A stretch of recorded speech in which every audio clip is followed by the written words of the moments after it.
বন্ধুরা good morning. দেখো এখানে সকালবেলা কিন্তু আমি এই জায়গাটা পুরো পরিষ্কার করে নিয়েছি। আমি আর দেখাইনি, রোজ দিন দেখাতে আবার ভালো লাগে না যে কীরকম মেস আপ হয়ে থাকে, সেটাকে পরিষ্কার করছি। তো পরিষ্কার করার পর একটা সুন্দর দিয়ে কিন্তু শুরু করলাম। তো এখানে দেখো আমি গ্যাসে কিন্তু বসিয়ে দিয়েছি ইঁচড়, আজকে ইঁচড় হবে। ইঁচড়টা সেদ্ধ করতে বসিয়ে দিয়েছি, এখন গ্যাসটা অফ করে দেবো, অনেকক্ষণ হয়ে গেছে। আর এখানে দেখো রয়েছে চিংড়ি মাছ, ফ্রিজের আগেই রাখা ছিল। আমি এখন একটু কেটে ধুয়ে নিয়ে কেটে রেখেছি, জানি না এটা করবে কিনা, তা কেটে রাখলাম। আর এখানে রয়েছে কিন্তু এটা হচ্ছে শোল মাছ রয়েছে। তো আমরা কেউ শোল মাছ খাই না, শাশুড়ি খায়, জানি না এটা করবি কিনা। মানে আজকে ইঁচড়টা রান্না হবে চর্বি দিয়ে, কিন্তু এই দুটো রাখা রয়েছে কেন সেটা আমি জানি না, রাখা রয়েছে থাক।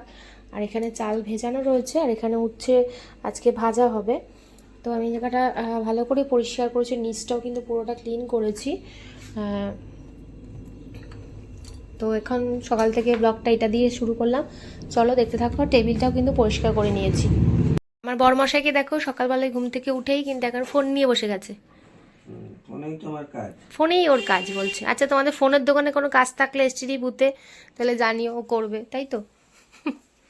আর এই যে দেখো মিহি ঘুমাচ্ছে, আর এখানে আমাদের চা খাওয়ার পর্ব হয়ে গেছে। যদিও এটাও কিন্তু আমার সাবুর গ্লাস, আর ছেলে গেছে স্নান করতে, তারপরে ও যাবে পড়তে। এই হচ্ছে আমাদের রুটিন। আরও কি কি করি দেখতে থাকো কিন্তু। তো এই যে দেখো এখন আমি স্নান করে আসলাম, এর মধ্যে মিহি উঠে গেছে, সূর্য তো পড়ছিল, বলছে মা হঠাৎ করে কেঁদে উঠেছে। যাই হোক আমি আজকে একটু শ্যাম্পু করেছি, এরপরে তেল মাখবো, পরে দেখা যাক কি করি। তো শ্যাম্পু করে এসেই আর কিছু করিনি, চুল টুল এরকমই রয়েছে। মিহিকে আগে তেল মাখাবো, স্নান করাবো, তারপরে বাদ বাকি কাজগুলো করবো। ভেবেছিলাম পুজো করবো মিহি ঘুমাতে ঘুমাতে, কিন্তু মিহি তো উঠে গেছে, তো পরে পুজো করবো। আগে মিহিকে স্নান করিয়ে নিই, তারপরে। এই যে মিহিকে এখন তেল মাখাবো, এই যে তেল চলো মিহিকে তেলটা মাখিয়ে নিই, তারপরে স্নান করাবো। টাটা। এই যে দেখো মেয়েকে স্নান করে নিয়ে চলে এসেছি, তখন তো দেখলে তেল মাখাচ্ছিলাম। তো আমার স্নান হয়ে গেছে, এখন আমি চুল টুল কিচ্ছু খুলতে পারিনি। তারপরে মেয়েকে স্নান করিনি। আর মিহি না স্নানের পর প্রচণ্ড কান্না শুরু করে দেয়, ওকে রাখাই যায় না। স্নান করার পরে ও এত খিদে পায় কিংবা ঘুম পায়, ওকে রাখতে পারবো না, যতই আমি খাইয়ে নিই তার আগে। কিন্তু ও স্নান করে পর আর থাকতে চায় না, না জামা পরতে চায় না, প্যান্ট পরতে চায় না, টিপ পরতে চায়, কিছু করতে চায় না। তো আজকে তোমাদের দেখাবো যে আমি মিহিকে কী দিয়ে টিপ পরাই। সো দেখতে থাকো। কিন্তু এতটা গরম পড়ে গেছে, ভাবছিলাম ফুল প্যান্টটা পরাবো নাকি, কিন্তু আবার গরমের সাথে সাথে মশাটাও খুব বেড়ে গেছে, তাই মানে না ফুল প্যান্টটাই পরিয়ে দিই। এই দেখো থপ করে পড়ে গেল, ঘাটটা লাগলো নাকি। এত এখন টুটবুর টুটবুর করতে থাকে, কিছুতেই কিছু করা যায় না। আর এই যে ফোনটা রেখেছি, ও কিন্তু বুঝতে পেরেছে মা ক্যামেরাটা চালু করেছে, দেখো ফোনের দিকে কিন্তু তাকিয়ে রয়েছে। একদমই ফোনের অভ্যাস করা যাবে না, কারণ বাচ্চাদের ফোন আমি না দিয়েও কিন্তু ফোনের হ্যাবিট হয়ে গেছে। সূর্য যখন হয়েছিল তখন কিন্তু আমার এরকম স্মার্টফোন ছিল না, কিন্তু তারপরও এতটা ফোনের অ্যাডিক্টেড হয়ে গেছে যে কি বলবো। আর যতদূর পারি ওকে চেষ্টা করবো ফোনের থেকে দূরে রাখার। কিন্তু এখন থেকেই তো মেয়ে হিন্দি গান আর তামান্না ভাটিয়ার গান শুনতে এত মিহি পছন্দ করে, কি বলবো। তো যাই হোক দেখো ওকে টেনে নিয়ে আসলাম, ব্যাস এই যে কান্না শুরু করেছে। আমি তো ভাবছি কী করি, কি রাখবো না রাখবো, টিপটা পরাবো। একের সময় তো টিপ পরাতে পারি না, অনেক অনেক পরে গিয়ে পড়াই, সঙ্গে সঙ্গে পড়াতে পারি না যখন খুব কান্নাকাটি শুরু করে দেয়। তা নাহলে ব্রেস্ট ফিট করাতে করাতে ধরো ঘুমিয়ে যাচ্ছে, তখন কিন্তু পড়াই। টিপটা ওই তখনই পরানোর চেষ্টা করি। আর এদিকে এত জামা কাপড় ভুঁড়ো রয়েছে, এগুলোকে কাচতে দেবো। আমি যেহেতু ছিলাম না, কালকে তো বেরিয়েছিলাম, তাই জন্য কিন্তু কাচতে হবে। আর প্রত্যেক দিনই কিন্তু কাচা হয়েই যায়, যেহেতু দুটো বাচ্চা কিংবা বাচ্চা থাকলে কাচা বেরোতেই থাকে। তো দেখো এখানে একটা পেন নিয়েছি, পেনে কিন্তু কোনো কালি নেই, কোনো ইয়ে নেই, তাই জন্য কিন্তু একটা নিফিলে কালি নেই, সেরকম একটা পেন নিয়েছি। আর পেন দিয়ে পড়ালে ডিজাইনটা ঠিকঠাক করা যায়। কিন্তু এরপর আমি ভেবেছি যে একটা কাজল আমি কিনেই নেবো ওর জন্য, পার্সোনাল পেন্সিল কাজল, যেটা দিয়ে তাড়াতাড়ি করে হয়ে যাবে। এটা দিয়ে একটু পড়াতে লেট হয়ে যায়, কারণ ওখান থেকে নেই পেনে করে, তারপরে আবার এখানে ডিজাইন করি। আর ওখানে ওকে আবার হরে কৃষ্ণর গান শুনতেও ভীষণ এটাও পছন্দ করে, যেরকম তামান্না ভাটিয়ার গান শুনতেও পছন্দ করে, সেরকম হরে কৃষ্ণর গান শুনতেও, কৃষ্ণ কৃষ্ণ নাম এগুলো শুনতেও কিন্তু মিহি পছন্দ করে। আর দেখো এখন কিন্তু আমি ওর সঙ্গে সেইটাই কিন্তু করছিলাম, আর ও আমার দিকে তাকিয়েছিল, মনে হয় না আজকে সেভাবে টিপ পড়াতে পারবো বলে। এই যে তাই জন্য দেখো আজকে আর ডিজাইন করতে পারলাম না, একটা ছোট্ট করে কিন্তু ওইভাবে পরিয়ে দিলাম। নাহলে কিন্তু এই পাশটা আমি বড় করে একটা এক এক দিন এক এক রকম ডিজাইন করে দিই, কোনোদিন ফুল, কোনোদিন স্টার, কোনোদিন বরফি করে দিই। কিন্তু আজকে আর হবে না, এদিকে আমারও অনেকটা তাড়া রয়েছে আজকে। আমি চুলও ঠিক করে খুলতেই পাইনি, শ্যাম্পু করেছি মাথায়, আগের দিনকে আমি মাথায় তেল দিয়েছিলাম, আজকে আবার একটুখানি বেরোতে হবে, তাই জন্য কিন্তু ওইভাবে আর সেভাবে করা যায়নি। আর এই দেখো চোখটাকে বন্ধ করে দিই, তারপরে কিন্তু একটুখানি পাউডার দিয়ে দিচ্ছি, কিছু করার নেই।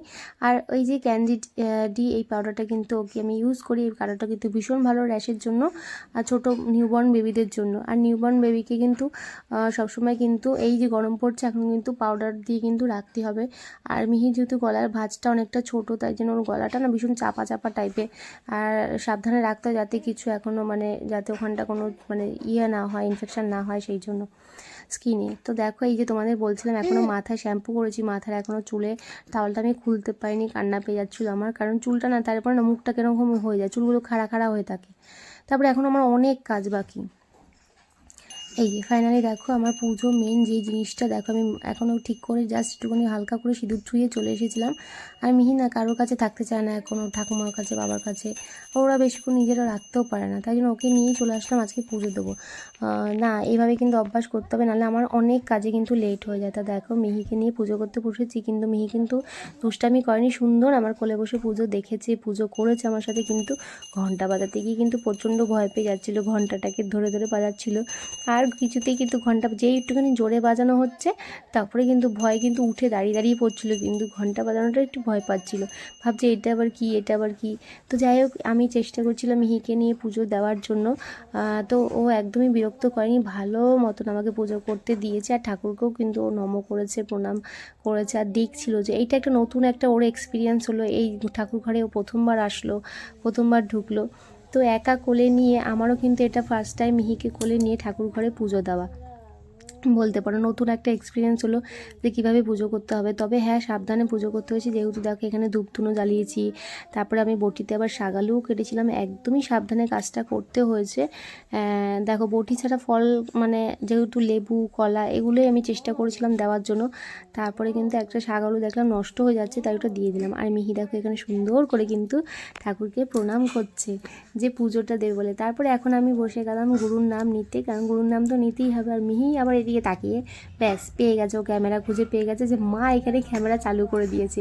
ও না মাঝে মাঝে মানে দেখে যে মা এগুলো কী করে, ক্যামেরাটা কেন, ফোনটা কেন চালিয়ে দেয়, ভিডিওটা কেন অন করে দেয়। আসলে ওই ফোনটার মধ্যে দেখো ফ্রন্ট ক্যামেরায় করলে পরে ওকে তো দেখা যায়, তাই জন্য কিন্তু ও দেখতে থাকে। আর এখানে দেখো আমি গুরুর নাম করছি আর ও কিন্তু তাকিয়ে তাকিয়ে গোপু সোনার দিকে তাকিয়ে রয়েছে। এইটা আমার ছোট্ট কিন্তু রাধা। তোমাদের কীরকম লাগলো অবশ্যই কিন্তু জানিও। আর মিহি যদি এখন থেকে পুজোর ঘরে আসে ও কিন্তু আস্তে আস্তে পুজো করা শিখে যাবে, যেহেতু মানে আমার ছেলে কিন্তু এখনও ঠাকুর ঘরে শুধু প্রণামই করে, কিন্তু পুজো টুজো ও করতে মানে পারে না, পুজো দিতেও শেখেনি এখনও। আসলে আমারও শেখানো হয়নি আর ও শেখেনি, তাই মিহি যাতে ছোট্ট থেকে যাতে ঠাকুর বুঝতে পারে, ঠাকুর প্রণাম করতে হয়, ঠাকুর ঘরে আসতে হয়, পুজো কীভাবে দেয় মা সেগুলো যাতে শেখে, সেই জন্য কিন্তু এখনই কিন্তু আমি ওকে আনিনি। কিন্তু হ্যাঁ কেউ ছিল না মানে ধর ওকে রাখার মতো, তাই জন্য ওকে কোলে নিয়ে কিন্তু আজকে ঠাকুর ঘরে আমাকে পুজো দিতে হলো।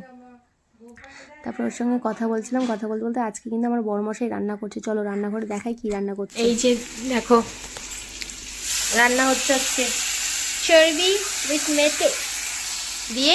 কি রান্না করছো? গাছ পাঠা রান্না হচ্ছে। খুশি?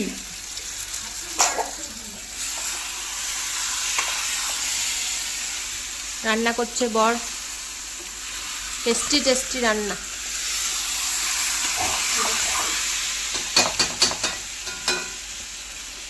এই যে মিহিকে এখানে বসিয়ে ও আকারে বসিয়ে আমি এখানে এগুলো মেলে দিলাম। আজকে বাইরে একদম রোদ নেই, আর এমনিতে অনেক বেলা হয়ে গেছে, এখন বাইরে মেললে পরে আবার কিন্তু তোলার একটা টাইম হয়ে যেত, তো সেই সময় জানি না তখন তুলতে ইচ্ছে করবে, এই জন্য ভেতরেই সব মেলে দিয়েছি, এগুলো এখন দরকার নেই।